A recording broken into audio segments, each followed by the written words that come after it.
All right, so let's look at visualizing Bronsted-Lowry base reactions through a chemical reaction and how we can track who our acid species is and our base species. So one of the things that you're going to notice is that there's a general form to all of these acid-base reactions when we're in terms of having a Bronsted-Lowry acid and a Bronsted-Lowry base. And so I have this generic form, and A is going to stand for the acid and B is going to stand for the base. And notice I'm going to focus on the reactant side because that's where our Bronsted-Lowry acid base reaction or situation is. And we'll talk about the products in a second, but we do need to use the products in order to help us determine which was the acid and which behaved as the base. So remember, our Bronsted-Lowry acid is a proton donor. So it's giving, oh, come on, pen, it's giving the H, the proton, the H plus, to our base. And so when you look from the reactant side to the product side, you're going to notice that it's what the acid was here, the chemical species over here that was behaving as a Bronsted-Lowry acid should, so I'm going to put this here, Bronsted-Lowry acid should then on the product side be down a hydrogen. So it's going to have less hydrogen, and it's going to also be more negative. So this is to the product side. And so we can use then the product side to help us figure out which behaved as the Bronsted-Lowry acid and which behaved as a Bronsted-Lowry base. And of course, that's very important because some of our chemical species have that amphiprotic nature like water, where in one situation they can act as an acceptor and in another situation they can act as a base. And so we have to track what they became on the product side to figure that out. So our Bronsted-Lowry acid should be down a hydrogen in its chemical formula. And that might be all the way down to none like it is here, or it might just be down a single one. And for each hydrogen that it donated, it should become more negative. And that's because it leaves the electron behind. So hydrogen has its own little electron, and usually it was covalently bonded with something else. So in this case, our acid, and it leaves its behind. The acid keeps it. The acid molecule keeps it, and just the H plus leaves. So we're going to have an imbalance in protons and electrons in our chemical species. Now look at our base. Look at our acceptor. When our Bronsted-Lowry base accepts the proton, we're going to notice the exact opposite, an increase in the number of hydrogens. So that's a way to tell what acted as our Bronsted-Lowry base. And also it's going to become more positive. And it's going to become more positive by 1 for each hydrogen that it accepted.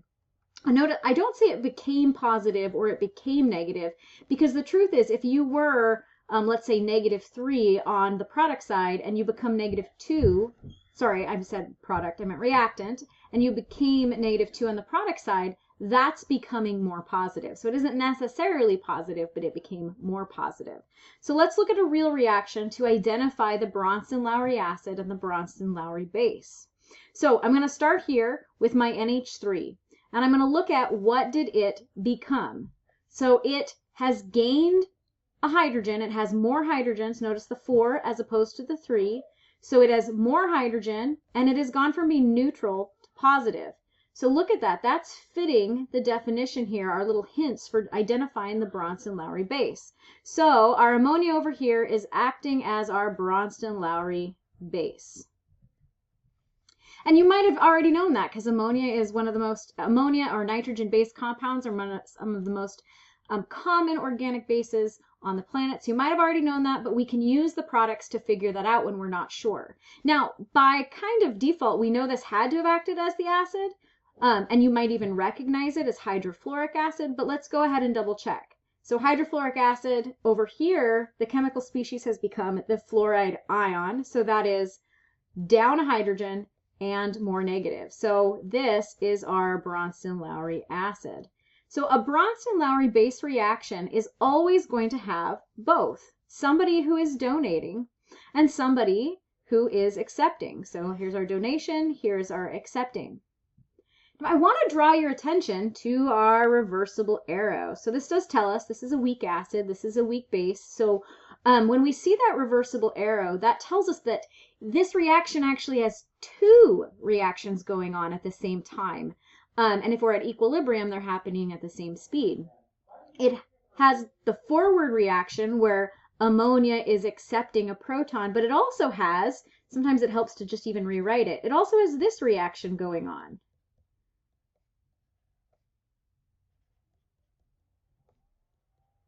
This is the reverse reaction, but I just wrote it out like a normal reaction. So this, ammonia accepting a proton from hydrofluoric acid to become ammonium in the fluoride ion, is happening, and also what is happening is ammonium is reacting with fluoride to create those reactants again. So we have a forward reaction, and we have a reverse reaction happening at the same time.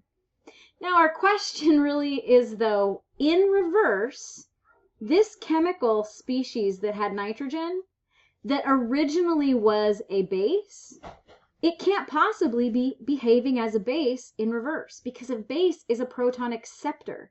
And if we go this way, or if we want to just look at this one down here, NH4 plus going to NH3, that doesn't fit our way to identify a Bronsted-Lowry base. In fact, what it does fit is our acid.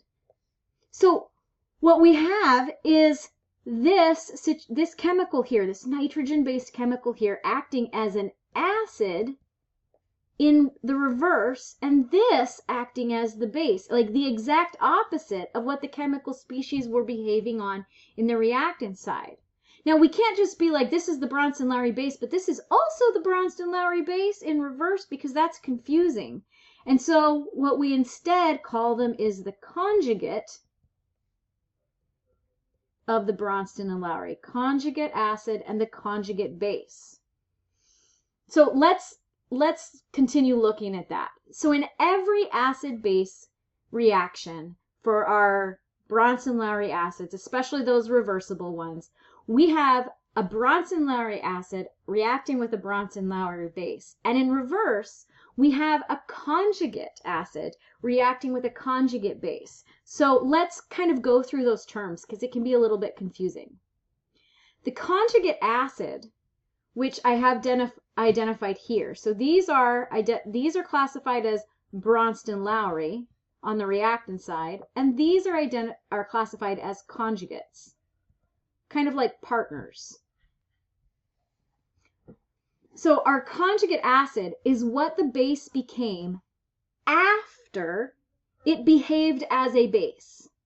So our base, and remember a base is a proton acceptor, after it behaved as a base, it became this BH+, and this is generic. So after it behaves as a base, it becomes this chemical species that in turn now has a proton it can donate, and so we would say it is the conjugate acid of that base. And the conjugate base is what the acid becomes after it behaves as an acid, which is defined as donating a proton. So if your acid is HCl and it behaves as an acid and donates that proton, it's going to become, whoops, I didn't write what it became. It's going to become the chloride ion. And so the chloride ion is the conjugate of that. And then your conjugate acid-base pair, it's those chemically related species.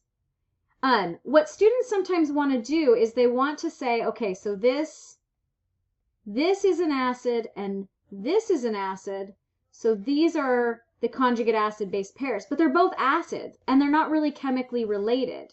So what we're saying there, the conjugate acid-base pair is really the Bronsted-Lowry acid that's on the reactant side and the chemically related conjugate base on the product side. So that is demonstrated in this picture with this dark arrow and light arrow. This is a conjugate acid-base pair. This is a conjugate acid-base pair. So let's do a quick practice problem. And I'd encourage you always, always, always to pause the video and try to solve it by yourself and then play it to see if you were right or if you get stuck. Write an equation for the reversible reaction of hydrogen fluoride with water and identify the conjugate acid-base pair. So I know I'm going to be writing HF plus water because it told me. And then it told me it was reversible. So that helps me know what kind of arrow I need to write. I also might know what kind of arrow I need to write if I look up the strength of this. And I'll notice it's classified as a weak acid or base, and therefore I'm going to use that reversible arrow. Now, you might already know, but I have to think, is this likely to behave as an acid or is it likely to behave as a base? And we've kind of seen this before, so you might know really quickly, but it doesn't seem to have any of the chemical structures that I commonly see in my bases. And I happen to know that this is hydrofluoric acid. It's a weak acid. And so it's more likely to act as a donor. So I'm going to have it donate. I like to sometimes just actually like physically okay, circle that. It's going to donate to the water. So that's going to make hydronium, because that's going to make the water go up in a hydrogen and gain a plus. And then when I go to write it, I'm going to be down a hydrogen in the hydrogen fluoride and gained a negative or become more negative. So then I want to identify the acid-base pairs. So let's start with identifying our Bronsted-Lowry. So this is our Bronsted-Lowry acid because it was our donor. And this is our Bronsted-Lowry base because it is our acceptor. So hydrogen fluoride, what did it become on the other side? It became the fluoride ion. So that means this is the conjugate base, acid to base. And you can think about it. Could it behave as a base? Could it accept a proton?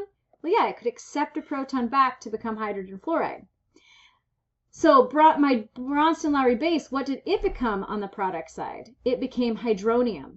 So that means hydronium is the conjugate acid of water, because now it could act as an acid. It could donate that back. And so these are my conjugate acid base pairs. These are my Bronsted-Lowry acid and base, and these are their corresponding conjugates.